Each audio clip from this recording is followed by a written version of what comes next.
وإذا سألك عبادي عني فإني قريب أجيب دعوة الداع إذا دعان আল্লাহ রাব্বুল আলামিন বলছেন, আমার মাহবুব নবী, তারা আমার সম্পর্কে আপনার কাছে জানতে চাই।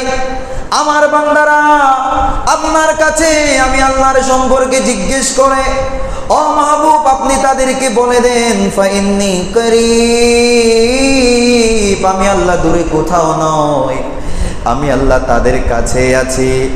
উজিবু দাওয়াতাদ দাঈ ইযা দাআনি, তাদেরকে বলে দেন তারা যখন কোনো সমস্যার মধ্যে পড়বে, তাদের যখন কোনো প্রয়োজন হবে, তাদের যখন কোনো কিছুর প্রয়োজন হবে, কোনো কিছুর মোকাবিক্ষি হবে, তারা যাতে আমি আল্লাহর কাছে দুই হাত তুলে দেয়।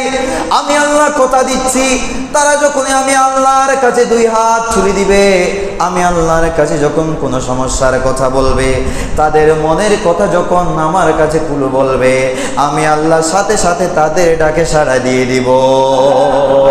আল্লাহ রাব্বুল আলামিনের পরেই বলেন, ফালিয়াস্তাজিবু লি ওয়ালিউমিনু বি লাআল্লাহুম ইয়ারশুদুন।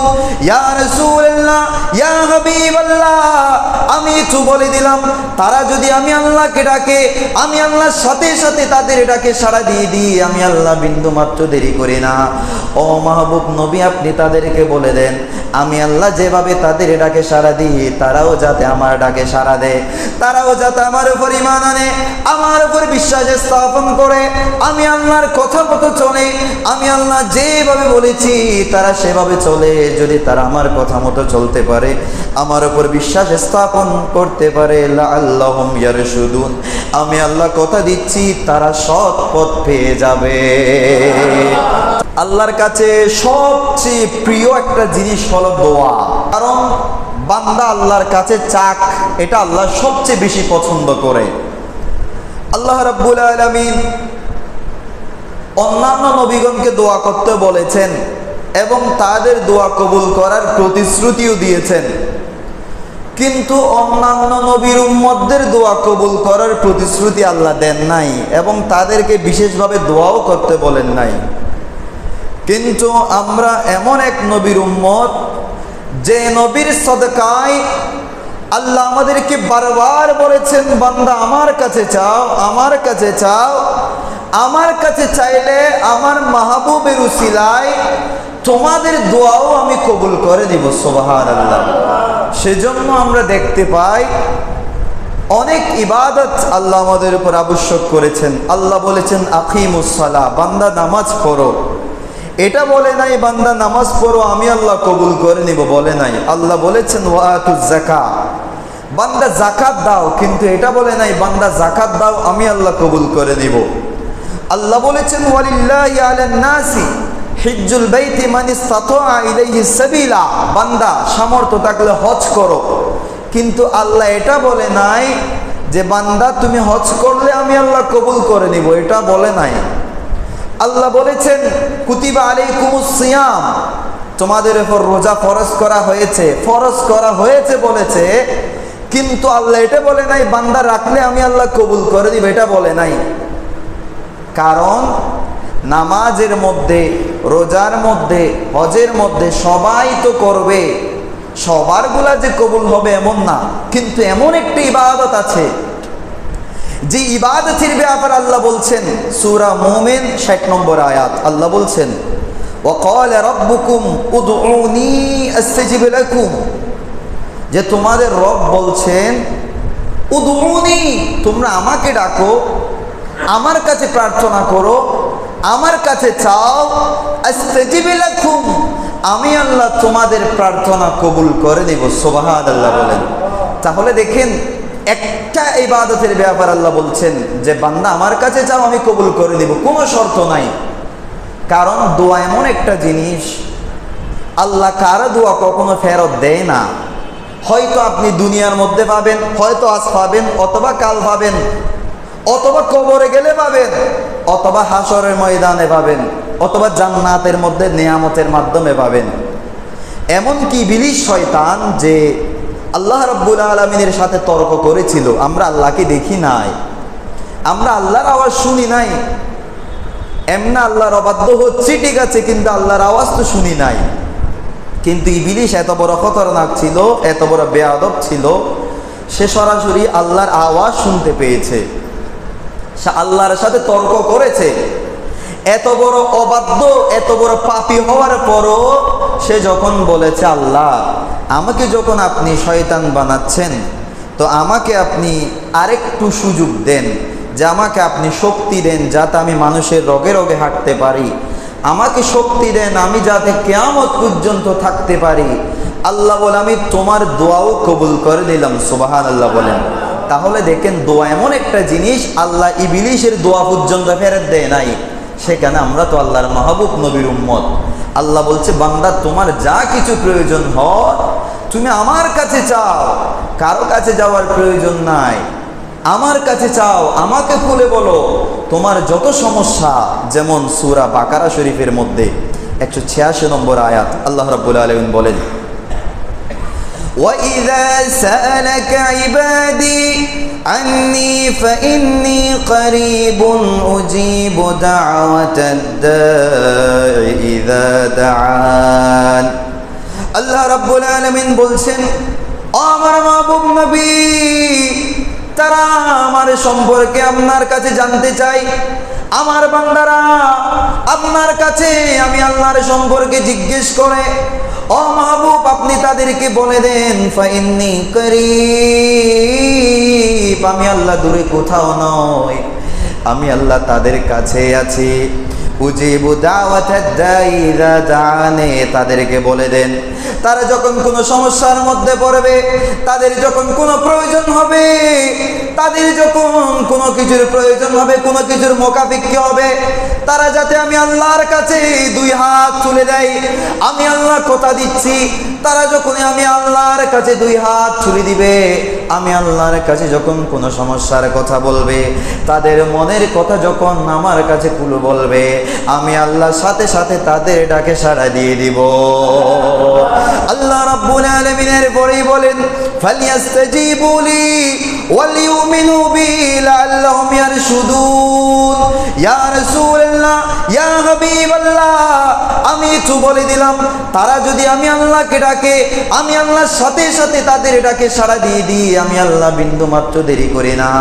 ও মাহবুব নবী, আপনি তাদেরকে বলে দেন, আমি আল্লাহ যেভাবে তাদের ডাকে সাড়া দিই, তারাও যাতে আমার ডাকে সাড়া দেয়, তারাও যাতে আমার উপর ঈমান আনে, আমার উপর বিশ্বাস স্থাপন করে, আমি আল্লাহর কথা মতো চলে, আমি আল্লাহ যেভাবে বলেছি তারা সেভাবে চলে। যদি তারা আমার কথা মতো চলতে পারে, আমার উপর বিশ্বাস স্থাপন করতে পারে, লাআল্লাহুম ইয়ারশুদুন, আমি আল্লাহ কথা দিচ্ছি তারা সৎ পথ পেয়ে যাবে। তাহলে দেখেন, এখানে আল্লাহ রাব্বুল আলামিন সরাসরি বলছেন যে বান্দা যখন আমাকে ডাকে, বান্দা যখন উজিবু দাওয়াতাদ দা, কোন আহ্বানকারী যখন আহ্বান করে, আমি আল্লাহর সাথে সাথে সাড়া দিয়ে দিই। কেমন? এখানে কিন্তু কোনো বিশেষণ নাই যে অমুক ডাকলে সাড়া দিব, অমুক ডাকলে সাড়া দিব না, এমন না। আল্লাহ রাব্বুল আলামিন বলছেন, আমার বান্দা তো সে যেই হোক, সে গুনাহ করুক। এখন অনেকেই মনে করেন যে আমি হয়তো আল্লাহর দরবারে ডাকলে আমার ডাক মনে হয় আল্লাহ শুনবে না, আমি তো পাপ করেছি, আমি তো এই ইসলামের ধার ধারে নেই এতদিন পর্যন্ত, আমি দোয়া করলে মনে হয় আল্লাহ দোয়া শুনবে না, হয়তো হুজুরের দোয়া একটু বেশি শুনবে। ঠিক আছে, আপনারা আমাদের কাছে দোয়া চাইবেন, আমরাও আল্লাহর কাছে দোয়া করব, কিন্তু তাই বলে আমাদের উপরে সব দায়িত্ব দিয়ে আপনারা বসে থাকবেন, এমন না। আল্লাহ বলছে, উজিবু দাওয়াতাদ দা, আমার বান্দা যেরকমই হোক না কেন, আমার বান্দা গুনাহগার হতে পারে, আমার বান্দা পাপী হতে পারে, আমার বান্দা বেনামাজি হতে পারে, আমার বান্দা বেরোজা হতে পারে, যেরকম হোক না কেন, বান্দা তো আমার। উজিবু দাওয়াতাদ দাঈ, যখনই বান্দা আমার কাছে ফিরে এসেছে, আমি আল্লাহ তাদের ডাকে সাড়া দিয়ে দিব। সুবহানাল্লাহ বলেন।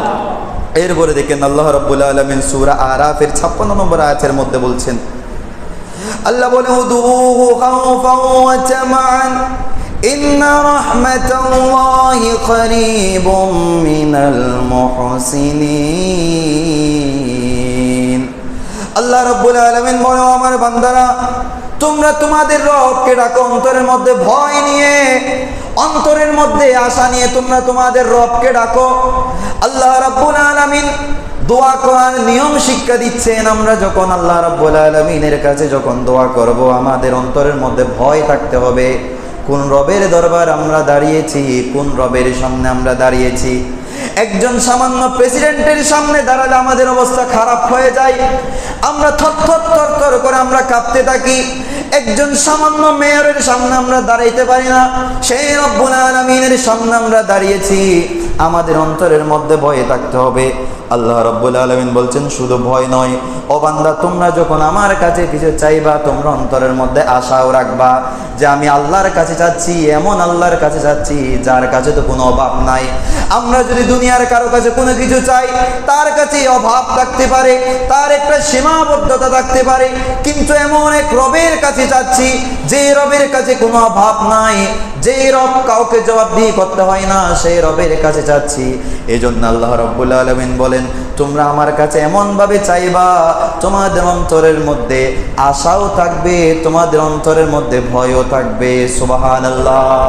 এরপর আল্লাহ রাব্বুল আলামিন বলছেন ইন্না রাহমাতুল্লাহি করিবুম মিনাল মুহসিনিন, যারা মুহসিন, যারা সৎকর্মশীল, যারা আমি আল্লাহর পথে মতে, আমার মাহবুবের পথে মতে চলে, তাদের নিকটেই আমার রহমত রয়েছে। সুবহানাল্লাহ বলেন। তো এই আয়াতের তাফসীরের মধ্যে মুফাসসিরিন কেরাম বলছেন এখানে করিবুম মিনাল মুহসিনিন, মুহসিনিনদের নিকট আল্লাহর রহমত। এখানে মুহসিনিন কারা? এরা হলো আল্লাহর আউলিয়ায়ে কেরাম। সুবহানাল্লাহ বলেন। এই জন্য আমরা আল্লাহর আউলিয়ায়ে কেরামের দরবারে গিয়ে দোয়া করি। আমরা আল্লাহর ওলিদের কাছে চাই না, ওলিদের উসিলা ধরে আল্লাহর কাছে চাই। কেন? কারণ আল্লাহই তো বলেছেন ইন্না রাহমাতুল্লাহি করিবুম মিনাল মুহসিনিন, আমার রহমত পাইতে চাও, আমার মাহবুব ওলিদের দরবারে যাও। সুবহানাল্লাহ বলেন।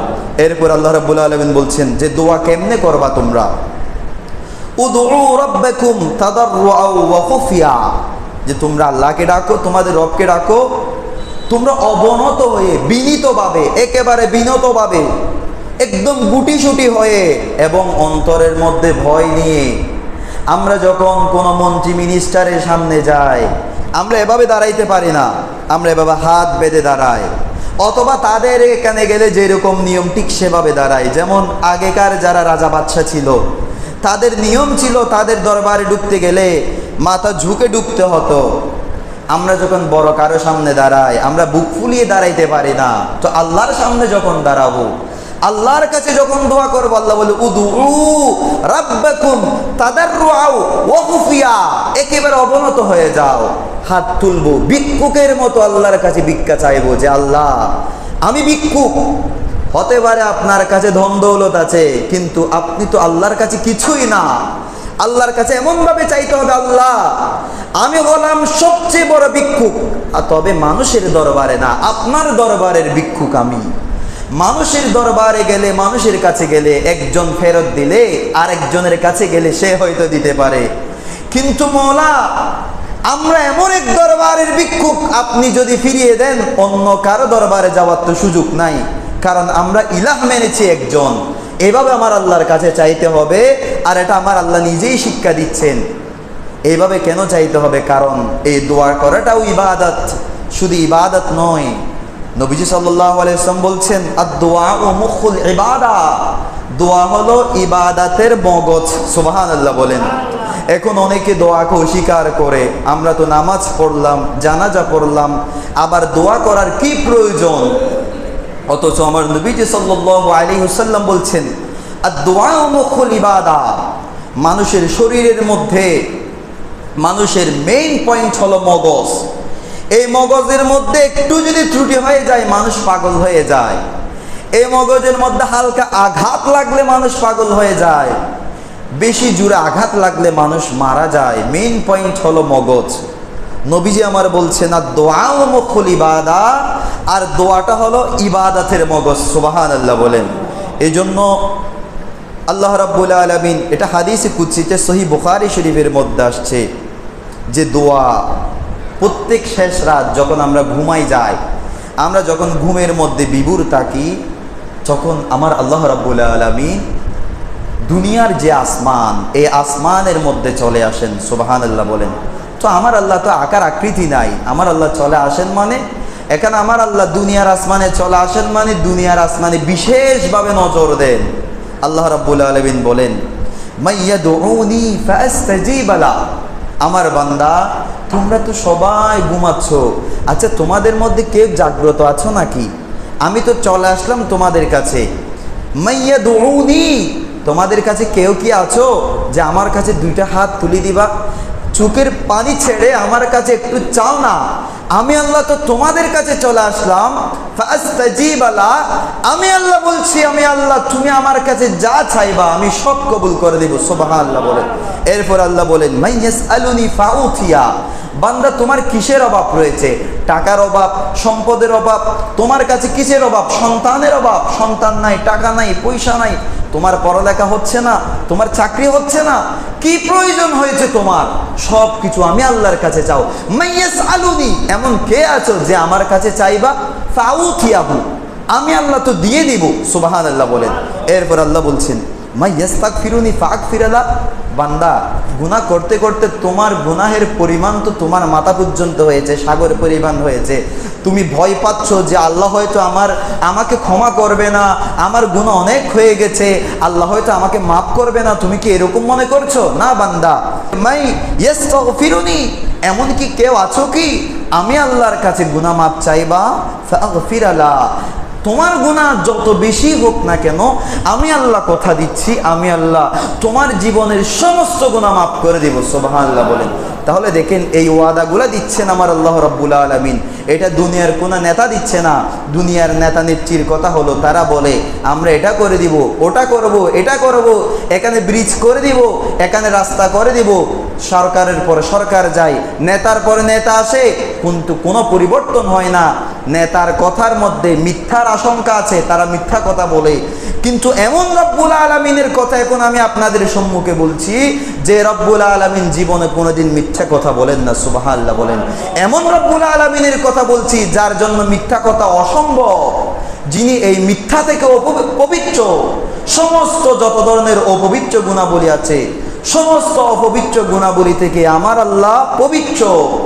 তো আমার আল্লাহ আমাদেরকে বলছেন, বান্দা তোমার যা লাগবে আমার কাছে চাও, আমার কাছে বলো, আমার কাছে অভিযোগ দাও, আমি আল্লাহ তোমার প্রার্থনা শোনার জন্য দুনিয়ার আসমানে চলে এসেছি। সুবহানাল্লাহ বলেন। দেখেন, এরপরে আমার নবী সাল্লাল্লাহু আলাইহি ওয়াসাল্লামের আরেকখানা হাদিস, এটা ইবনে মাজা শরীফের মধ্যে এসেছে। আমার নবীজির কলিজার টুকরা সাহাবী আবি হুরায়রা রাদিয়াল্লাহু তাআলা আনহুর বর্ণনা, তিনি ইরশাদ ফরমাচ্ছে, ক্বাল সাল্লাল্লাহু আলাইহি ওয়াসাল্লাম, আমার নবী সাল্লাল্লাহু আলাইহি ওয়াসাল্লাম নূরানি জবান দিয়ে ফরমান, লাম ইয়াদউল্লাহ সুবহানাহু, মান লাম ইয়াদউল্লাহ সুবহানাহু ওয়া তাআলা গাদিবা আলাইহি। রাসূল করিম সাল্লাল্লাহু আলাইহি ওয়াসাল্লাম ইরশাদ ফরমাচ্ছেন যে আমার আল্লাহর কাছে দোয়া করে না, যে আমার আল্লাহর কাছে হাত তুলতে লজ্জা পায়, যে আমার আল্লাহর কাছে কিছু চায় না, আমার আল্লাহ তার উপরে রাগান্বিত হন। নাউজুবিল্লাহ বলেন। তাহলে দেখেন, একদিকে আল্লাহ বলছেন বান্দা আমার কাছে চাও, অপরদিকে আমার নবীজি বলছেন যদি না চাই তাহলে রাগান্বিত হয়ে যায়। এটা কেমন দরবার, কেমন রবের বান্দা আমরা যদি কারো কাছে কোনো কিছু চাই, সে তো আমাদের কাছে বিরক্ত হয়ে যাবে। হয়তো একবার সে আমাদেরকে দিবে, দুইবার দিবে। আমরা কারো কাছে সাহায্যের জন্য গেলে সে হয়তো আমাদেরকে একবার সাহায্য করবে, দুইবার সাহায্য করবে, তিনবার করবে, পরবর্তীতে আমাদের উপর বিরক্ত হয়ে যাবে। কিন্তু এমন একজন রব আমরা পেয়েছি, আল্লাহ বলছেন যে বান্দা আমার কাছে চাও, আমি তোমাদের ডাকে সাড়া দিব। আমার নবীজি মুস্তাফা বলছেন আমার আল্লাহর কাছে যদি কেউ না চাই, আমার আল্লাহ রাগান্বিত হয়ে যায়। তার মানে বোঝা গেল এই দোয়া যে যত বেশি করবে আমার আল্লাহ কখনো রাগান্বিত হবেন না, বরং না করলে রাগান্বিত হয়ে যাবে। সেই কারণে সবসময় আমরা দোয়া করব। তো দোয়া করার জন্য আমরা অনেক সময় মনে করি যে দোয়া করার জন্য হয়তো সবে কদর লাগবে, সবে বরাত লাগবে, অথবা রমজান লাগবে, রমজান আসলে তখন দোয়া করব, কদর আসলে তখন দোয়া করব। এরকমও হইতে পারে আমাদের অনেকের ধারণা যে আমাদের হয়তো হুজুর দিয়ে দোয়া করলে দোয়া কবুল হবে, বড় হুজুরের কাছে গেলে দোয়া কবুল হবে। না, বিষয়টা এমন না। আমরা সবাই আল্লাহর বান্দা। দোয়া করার জন্য বিশেষ কোনো মুহূর্ত লাগে না। আপনি হেঁটে যাচ্ছেন, আপনি হেঁটে হেঁটে চিন্তা করছেন যে মৌলা তুমি আমাকে এত সুন্দর হাত দিয়েছো, পা দিয়েছো, তুমি আমাকে এত সুন্দর করে চলার ব্যবস্থা করে দিয়েছো, অথচ আজ দেখো মৌলা আমি তোমার অবাধ্য হয়ে গেছি। হায় মৌলা, আমি তো তোমার অবাধ্য হয়ে গেলাম, আমি এরকম কেন হয়ে গেলাম। এভাবে বলতে বলতে যদি আপনি আপনার চোখের পানি ফেলতে পারেন, হাঁটা অবস্থায়, কাজ করা অবস্থায়, ক্রয় বিক্রয় অবস্থায়, এই অবস্থায়ও যদি আপনি আল্লাহকে ডাকতে পারেন, আপনার চোখের পানি ফেলতে পারেন, আপনার ওই চোখের পানির বদৌলতে আমার আল্লাহ আপনার জীবনের সমস্ত গুনাহ মাফ করে দিবে। সুবহানাল্লাহ বলেন। এই জন্য দোয়া করার জন্য বিশেষ কোনো অবস্থা লাগে না। হ্যাঁ, কিছু অবস্থা আছে যেই সময় দোয়া করলে বেশি কবুল হয়, তবে এমন না যে আপনি যে সময় যে আমি গোসল করছি এই সময় হয়তো দোয়া করলে আল্লাহ কবুল করবে না, অথবা আমি তো ব্যবসা করছি, ব্যবসার মধ্যে দোয়া করলে হয়তো আল্লাহ কবুল করবে, বিষয়টা এমন না। আপনি যখনই দোয়া করবেন, এখন থেকে প্র্যাকটিসটা শুরু করে দেন। আপনি হাঁটাহাঁটি করছেন, ওই মুহূর্তে আপনি আল্লাহকে বলবেন যে আল্লাহ, পাপ তো অনেক করেছি, আপনার কাছে তওবা করছি যে আল্লাহ আমি আর করব না, আমি আর পাপে জড়াবো না, আপনার কাছে তওবা করছি, আপনি আমাকে মাফ করে দেন। আপনি মনে করেন ব্যবসা করেন, ব্যবসার মধ্যে আপনি বসে আছেন, কাস্টমার নাই, ওই মুহূর্তে আল্লাহর কাছে দোয়া করেন, আল্লাহ আমি এখনো বসে আছি, মৌলা রে আমি তো তোমার বান্দা, গুনাহ করেছি, গুনাহ করলেও তো তোমার বান্দা, তুমি তো আমাকে অপদস্থ করো নাই, মৌলা তুমি আমাকে মাফ করে দাও। আপনি মনে করেন চাকরি করেন, চাকরির মধ্যে আপনি কাজ করছেন, ওই মুহূর্তে আল্লাহর দরবারে দোয়া করবেন, আল্লাহ আপনার বান্দা, আমি তো আপনার বান্দা, আপনি আমাকে আমি যত গুনাহ করি না কেন মৌলা, আপনি তো আমার নিঃশ্বাস বন্ধ করেন নাই, আপনি তো আমার রিজিক বন্ধ করেন নাই মৌলা, কারণ আপনি রহমান, আপনি রহিম, আপনি আমার গুনাহগুলা মাফ করে দেন। এভাবে আপনি যেখানে থাকেন, আপনি চাকরিতে থাকেন, ব্যবসায়ী থাকেন, কাজের মধ্যে থাকেন, ঘুমের মধ্যে থাকেন, যেখানেই থাকেন আপনি আল্লাহর কাছে দোয়া করতে পারবেন, কারণ আল্লাহ তো এটাই চায়। আল্লাহ বলছে উদউনি আস্তাজিব লাকুম, বান্দা আমি চাচ্ছি তোমরা আমাকে ডাকো, আমি আল্লাহকে ডাকো, আমি আল্লাহর কাছে চাও, আমি শুধু এটাই যাচ্ছি, এখানে আর কোনো কিছু লাগবে না, তোমাকে আসি মসজিদে এসেই দোয়া করতে হবে, আমার ঘরের পাশে গিয়েই যে দোয়া করতে হবে, বিষয়টা এমন না, যখনই সুযোগ পাও আমি আল্লাহর কাছে চাও। দেখেন আরেকখানা হাদিসে মুস্তাফা মাজমাউজ জাওয়ায়েদ কিতাবের মধ্যে এসেছে, আমার নবীজি বলছেন তাদউনাল্লাহ ফি লাইলিকুম ওয়া নাহারাকুম ফাইন্নাদ দুআ সালাহুল মুমিনিন। আমার নবীজি বলছেন তোমরা রাতে দিনে সবসময় আল্লাহর কাছে দোয়া করো। যেই কথাটা আমি একটু আগেই বলেছি, এটা আমার নবীজির কথা। তোমরা রাতে দিনে যখনই পারো তোমরা আল্লাহর কাছে দোয়া করো, কারণ মুমিনদের অস্ত্র হলো দোয়া। সুবহানাল্লাহ বলেন। দেখেন আমরা আত্মরক্ষার জন্য আমরা কত অস্ত্র আমাদের সাথে রাখি, আমরা ছুরি রাখি, তরবারি রাখি, আমরা বড় বড় গুলি রাখি, অস্ত্র আমাদের সাথে রাখি, কিন্তু আমার নবীজি বলছেন একজন মুমিনদের জন্য সবচেয়ে বড় অস্ত্র হলো আল্লাহর কাছে দোয়া করা। সুবহানাল্লাহ বলেন। এরপরে কানজুল উম্মালের মধ্যে আরেকখানা হাদিস এসেছে, আমার নবীজি বলছেন আকসিরু মিনাদ দুআই ফাইন্নাদ দুআ ইয়ারুদ্দুল কাদাআল মুবরাম। নবীজি বলছেন তোমরা বেশি বেশি দোয়া করো।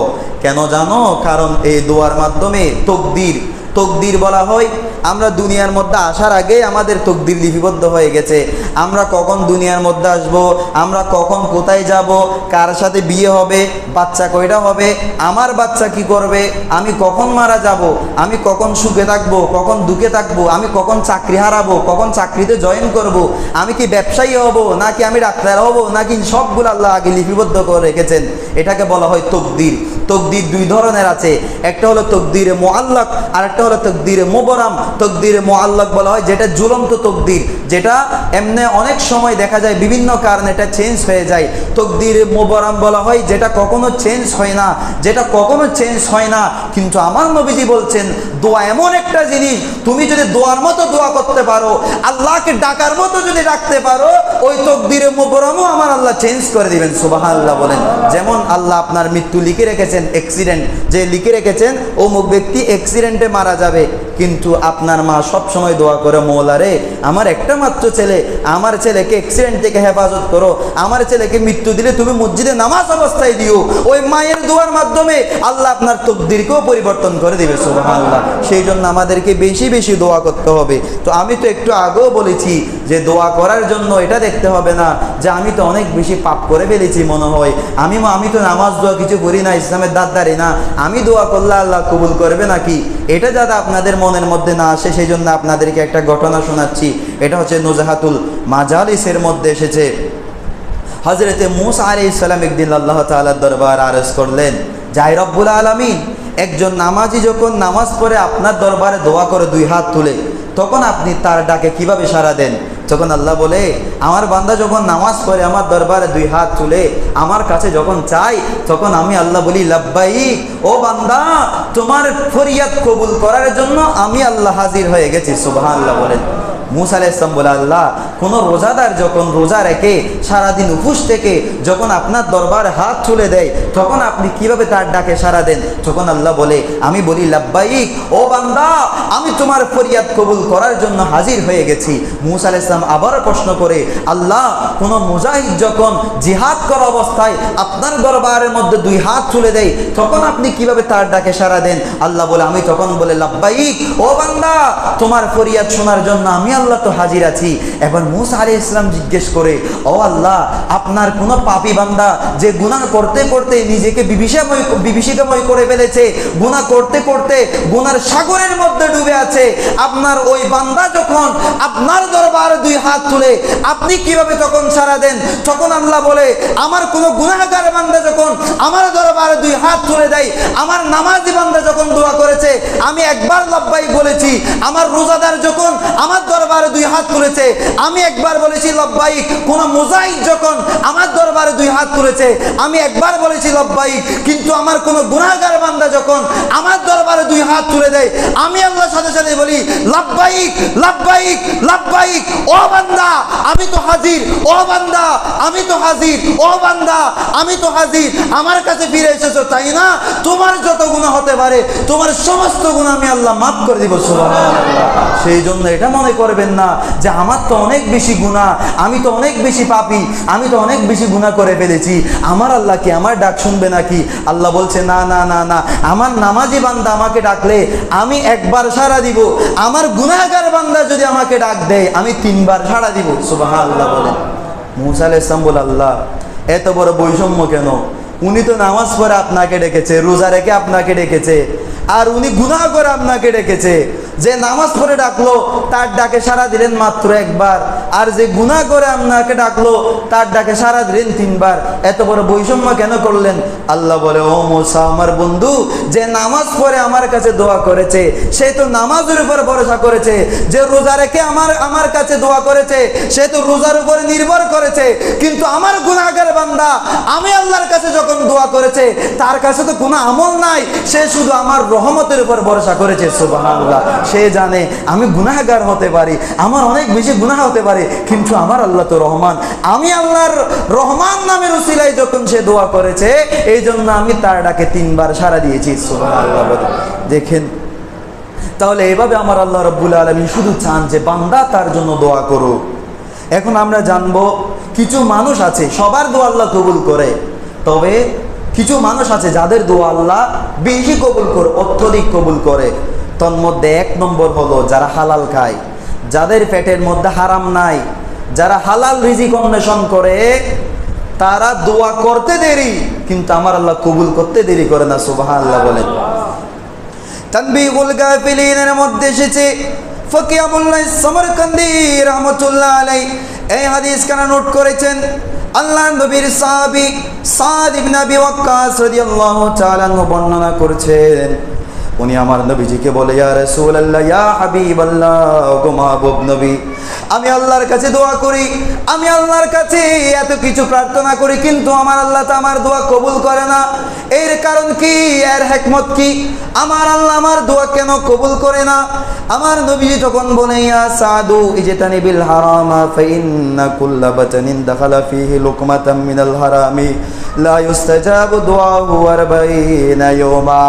আমার নবীজি বলে, ও আমার সাদ, তুমি হারাম খানা ছেড়ে দাও, কারণ যার পেটের মধ্যে এক লুকমা পরিমাণ হারাম খাবার গিয়েছে, যে পেট হারাম খাবার গ্রহণ করেছে, ওই পেটের মধ্যে 40 দিন পর্যন্ত ওই খাবার যতদিন থাকবে 40 দিন পর্যন্ত তার দোয়া আমার আল্লাহ কবুল করবে না।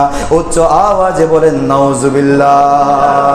তাহলে দেখেন দোয়া কবুল হওয়ার জন্য এক নম্বর শর্ত হলো আপনাকে হালাল খাবার গ্রহণ করতে হবে। হারাম যদি আপনার পেটের মধ্যে বেশি লাগবে না, এক লুকমা পরিমাণ হারাম যদি আপনার পেটের মধ্যে থাকে, আমার নবীজি বলছে তার 40 দিন পর্যন্ত দোয়া করলো তার দোয়া কবুল হবে না।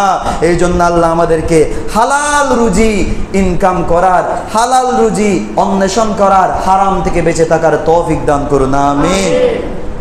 এরপর আরেকখানা হাদিসে পাক যেটা মিশকাত শরীফের মধ্যে এসেছে, আব্দুল্লাহ ইবনে আব্বাস রাদিয়াল্লাহু তাআলা আনহু বর্ণনা করেন 5 জন ব্যক্তির দোয়া আমার আল্লাহ কখনো ফেরত দেয় না।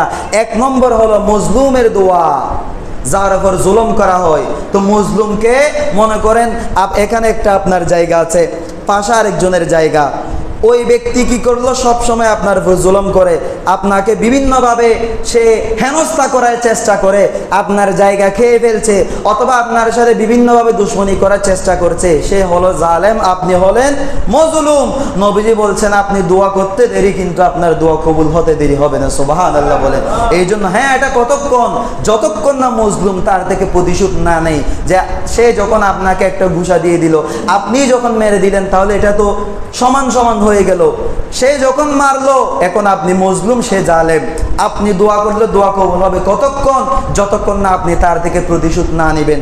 দ্বিতীয় নম্বর, একজন হাজি যে হজ করতে যায়, আপনাদেরকে তো আগেও বলেছি হাজিদের ফজিলত সম্পর্কে, গত জুমার মধ্যে একটু করে বলেছিলাম। একজন হাজি যখন হজ করতে যায়, তারা যখন ঘরের মধ্যে যতক্ষণ পর্যন্ত ঢুকবে না, ঘরে ঢুকার আগ পর্যন্ত সে যাই দোয়া করবে আমার আল্লাহ তাই কবুল করে ফেলবে, সুবহানাল্লাহ। এই জন্য আপনারা খোঁজখবর নেবেন কোন হাজি আসতেছে। এয়ারপোর্টের মধ্যে আপনারা যাবেন, ওখানে গিয়ে শুধু এমনি ছবি টবি ফটোশুট করবেন এরকম না, গিয়ে বলবেন আমার জন্য একটু দোয়া করেন, কারণ উনি এমন একজন ব্যক্তি যে আল্লাহর ঘর দেখে এসেছে। আমার নবীজি বলছেন ওর মুখ থেকে যা কিছু বের হবে আমার আল্লাহ তা কবুল করে ফেলবে, সুবহানাল্লাহ বলেন। তৃতীয় নম্বর, জিহাদের মধ্যে, জিহাদের ময়দানের মধ্যে যারা থাকবে, যারা তরবারি চালাবে জিহাদের ময়দানের মধ্যে, তারা আল্লাহর কাছে যা কিছু দোয়া করবে আমার আল্লাহ কবুল করে ফেলবেন। চতুর্থ নম্বর, আমরা যখন রোগাক্রান্ত হই, আমরা যখন অসুস্থ হই, অসুস্থ অবস্থায় তো আমরা নামাজ দোয়া পর্যন্ত ছেড়ে দিই, অথচ আমার নবীজি মুস্তাফা বলছেন অসুস্থ অবস্থায় যদি কেউ আল্লাহর কাছে দোয়া করে, সে যাই কিছু দোয়া করুক না কেন আমার আল্লাহ কবুল করে ফেলে, সুবহানাল্লাহ বলেন। এই জন্য আমরা যখন অসুস্থ হবো, এখন থেকে আমরা নামাজ বাদ দিব না, দোয়া বাদ দিব না। আপনি হয়তো বেডের মধ্যে শুয়ে আছেন, কিছু করতে পারছেন না, নড়তে পারছেন না, আপনার তো জিহ্বা এখনো চালু আছে, আপনার দুই ঠোঁটটা এখনো নাড়াতে পারছেন। আচ্ছা, আপনার দুই ঠোঁটও নাড়াতে পারছেন না, আপনার মনে মনে তো কথা বলতে পারছেন। আর আমার আল্লাহ তো এমন একজন জাত যে রব্বুল আলামিন, আমরা মনে মনে যা কিছু চিন্তা করি এগুলো আমার আল্লাহ জানেন, সুবহানাল্লাহ বলেন। আপনার মুখ দিয়ে বের হচ্ছে না, কিন্তু আপনার অন্তরে বের হচ্ছে যে আল্লাহ আমাকে সুস্থ করে দে, আমাকে ওটা। আপনার মনও যদি বলে আমার আল্লাহ এটা তো শুনছেন, আল্লাহ বলছে মনে হলেও বলো, আমি আল্লাহ কবুল করে নিব, সুবহানাল্লাহ বলেন। পঞ্চম নম্বর যেটা, সেটা হলো একজন মুসলমান যখন আরেকজন মুসলমান ভাইয়ের জন্য যখন দোয়া করবে, ওই দোয়া আমার আল্লাহ ফেরত দেয় না, সুবহানাল্লাহ বলেন। আপনি যখন নিজের জন্য দোয়া করবেন, এই দোয়া আল্লাহ কবুল এখন করতেও পারে, নাও করতে পারে, কিন্তু আপনি যখন আপনার ভাইয়ের জন্য, ভাই মানে শুধু নিজের ভাই না, আল মুসলিম আকুল মুসলিম। আমি এখানে অনেকে আছেন, আমার চাচার বয়সী আছেন, বাবার বয়সী আছেন, আমি অনেককে ভাইও বলে ফেলি। ওই দিক দিয়ে বলি যে আমার নবীজি বলছে আল মুসলিম আকুল মুসলিম, মুসলমান মুসলমানের ভাই, সেই দিক দিয়ে আমরা সবাই ভাই। তো আমরা যখন একজন অপরজনের জন্য দোয়া করব, তখন ওই দোয়া আমার আল্লাহর ফেরত দিবে না। যে আমি যখন দোয়া করব, আমার ভাইয়ের জন্য দোয়া করব, এবং ওই ভাইয়ের উসিলায় আল্লাহ আমার দোয়াও কবুল করে নেবে, সুবহানাল্লাহ বলেন। এটা কিন্তু আমার মুখের কথা না, নুজাহাতুল মাজালিসের মধ্যে আছে। একবার এক ব্যক্তি এসে বলছে যে আল্লাহর নবী মুসা আলাইহিস সালাম, আপনি তো আল্লাহর সাথে কথা বলেন, আল্লাহকে গিয়ে একটু জিজ্ঞেস করতে পারবেন যে আমি আল্লাহর কাছে এত দোয়া করি, আল্লাহ আমার দোয়া কবুল করে না কেন? তখন মুসা আলাইহিস সালাম গিয়ে বলে, রব্বুল আলামিন অমুক ব্যক্তি আপনার কাছে এত দোয়া করছে, আপনি তার দোয়া কেন কবুল করছেন না? আল্লাহ বলে, ও নবী মুসা, সে তো বড় কৃপণ, সে তো শুধু নিজের জন্য দোয়া করে, সে তো তার ভাইদের জন্য দোয়া করে না। তখন মুসা আলাইহিস সালাম গিয়ে বলে যে আপনি আজ থেকে নিজের জন্য দোয়া করবেন, আপনার ভাইদের জন্য দোয়া করবেন। তো উনি যখন ঘরের মধ্যে গিয়ে নিজের জন্য দোয়া করলো, বনি ইসরাঈলদের জন্য দোয়া করলো, সে যত কিছু দোয়া করেছে সাথে সাথে আমার আল্লাহ সব কিছু কবুল করে নিয়েছে, সুবহানাল্লাহ বলেন। সেই জন্য আমরা যখন দোয়া করব, আমরা আমাদের ভাইদের জন্য দোয়া করব, সমস্ত মুসলমান জাতির জন্য আমরা দোয়া করব। এই জন্য আমরা যখন দোয়া পৌঁছাই, আমরা তো বলি না যে আদম নবী থেকে ঈসা রুহুল্লাহ পর্যন্ত সমস্ত সাহাবায়ে কেরাম, এটা কি জন্য বলি? কারণ এগুলো হলো ওনাদের মাধ্যমে আল্লাহ যাতে আমাদের দোয়াও কবুল করে ফেলে। আল্লাহ আমাদেরকে এভাবে দোয়া করার তৌফিক দান করুন, আমিন। সবসময় দোয়া করবেন। আবারও বলছি, দোয়া করার জন্য কোনো সময় লাগে না, দোয়া করার জন্য কোনো মাধ্যম লাগে না। হ্যাঁ, আমরা মাধ্যম দিব আমাদের দোয়া কবুল হওয়ার জন্য, কিন্তু আমরা এমন একজন রবের বান্দা, যে রবের কাছে আপনি যখন চাইবেন, যেভাবে চাইবেন, আমার আল্লাহ কবুল করে ফেলবেন, সুবহানাল্লাহ বলেন। আল্লাহ আমাদেরকে এই ধরনের এভাবে বেশি বেশি দোয়া করার তৌফিক দান করুন, আমিন। সম্মানিত মুসল্লিন কেরাম, আগামীকাল 10 মে কুতুবুল আউলিয়া বানিয়ে জামিয়া শাহিনশাহে শ্রীকুট সৈয়দ আহমদ শাহ শ্রীকুট রাদিয়াল্লাহু তাআলা এই বাংলার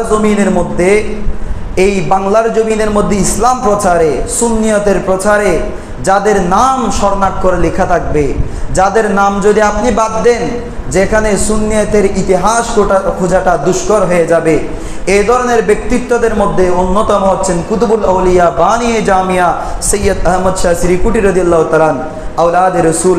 তিনি প্রথমে আফ্রিকা মহাদেশেও ইসলাম প্রচার করেছেন। আফ্রিকা মহাদেশে উনি মসজিদ প্রতিষ্ঠা করেছেন। বার্মার মধ্যে গিয়েছেন, ওখানেও ইসলাম প্রচার করেছেন। ওখান থেকে এখানে এসেছেন, এখানে এসে জামিয়া দিয়েছেন। একটা জামিয়া দিয়েছেন। আজ আপনি বাংলার আনাচে কানাচে যেখানেই যান, যত সুন্নি মাদ্রাসা আছে, প্রিন্সিপাল, ভাইস প্রিন্সিপাল, মুফতি, মুহাদ্দিস যদি জিজ্ঞেস করেন কোন মাদ্রাসার ছাত্র, এক বাক্যে সবাই বলবে আমি জামিয়ার ছাত্র। আলহামদুলিল্লাহ বলেন। তাহলে এই ধরনের একটা জামিয়া প্রতিষ্ঠা করেছেন আওলাদ রসুল। তিনি এসে এখানে চাইলে তিনিও তো বলতে পারতেন যে অনেক পীর আছে, ওই ধরনের অনেক পীর দেখেছি যারা বলে তোমাদের জন্য অন্য কোনো সবকের প্রয়োজন নাই, তোমাদের একটাই সবক, তোমরা যখনই ওরস হবে জোড়া মহিষ নিয়ে আসবা, 10 বস্তা করে চাল নিয়ে আসবা। আমার হুজুর কেবলায়ে আলমও চাইলে এই কথা বলতে পারতেন, কিন্তু আমার হুজুর কেবলায়ে আলম এটা বলে নাই, মহিষ নিয়ে আসো, গরু নিয়ে আসো, এই কথা বলে নাই। আমার হুজুর কেবলায়ে আলম বলেছেন তোমরা যদি আমাকে দেখতে চাও, আমার জামিয়ার দিকে দেখো, আমাকে যদি মহব্বত করো, আমার জামিয়াকে মহব্বত করো। আলহামদুলিল্লাহ বলেন। তাহলে এই আওলাদ রাসূল এভাবে জামিয়া প্রতিষ্ঠা করেছেন। শুধু প্রতিষ্ঠা করেছেন তা নয়, আজ দেশের মধ্যে 200-এর অধিক প্রতিষ্ঠান প্রতিষ্ঠিত হয়েছে।